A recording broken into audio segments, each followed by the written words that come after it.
We started talking about the feature hourglass a few videos ago. We're going to really start to go into depth here because this is understanding and being able to visualize how stories get put together. So let's jump right into it. Now, the one thing we're not going to do, for the most part in magazine writing, is use the inverted pyramid. So, as I mentioned before, and those of you who've been in news writing know this, inverted pyramid is using the most important information, putting that first, followed by the next most important, and the next most important, down to the least most important information, which is at the bottom tip. And that means that readers will read only until they're done getting the information they want, and often that is not to the end.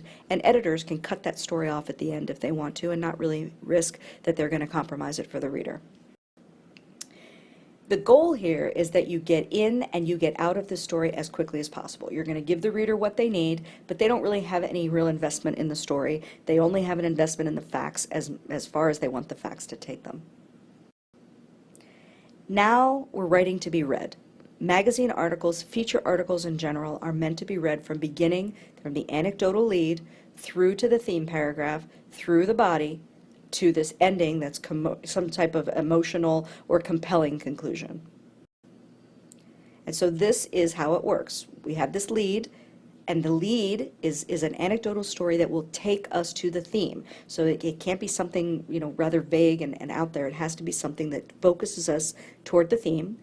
The body then supports the entire theme. It shows us what the story is about through sources, through anecdotes, through facts, through quotes, and then we get to the conclusion. And all of it is tied together. We can't get into the story without this lead that's going to drive us toward this theme. The theme connects the lead with the body. The body allows these ideas to broaden, but they always stay connected and framed by the theme. And then this strong base that holds up our story is our conclusion.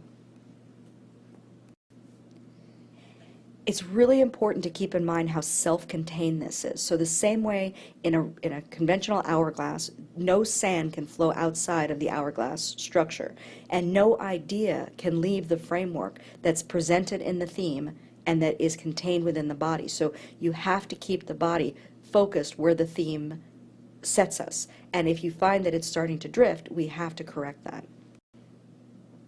So here's an example from the Ohio State Alumni Magazine. This is a story that I wrote on a major that we had related to national security and international security.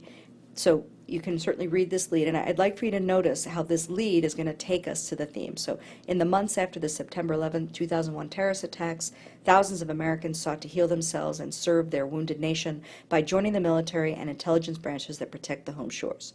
At Ohio State, one such seed of patriotism grew by 2005 into the security and intelligence major offered through the Department of International Studies. Now this takes us to this theme, which tells us what the story is about. 8 years later, America is once again bruised from violence at the Boston Marathon, but it is far from broken, and the security and intelligence major is still going strong with expanded offerings to confront the ever-changing ways our national and individual security may be compromised.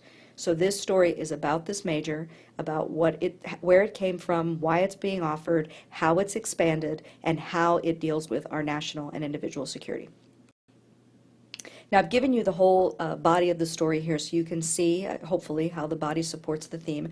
It's not a very long story, and you're welcome to pause the slides to read this.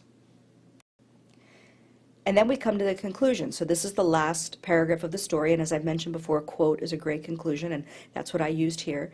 Americans think everyone wants to be American.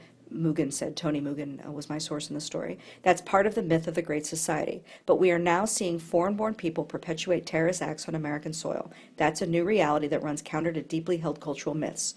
We have to be ready for that. You can see that's a very finite ending to a story. Using this hourglass as a guide is going to really help you structure your story. You will see whether or not you have a theme that can be flushed out in the body copy of this story. Do you have enough information in the theme in order to hold up the entire story? Does your story follow the theme? If it doesn't follow the theme, if you find that you're drifting a lot, you're going to need to either change the body or change the theme. But remember, by using this structure, you can see how we get into the story, how we get through the story, and how we finish the story.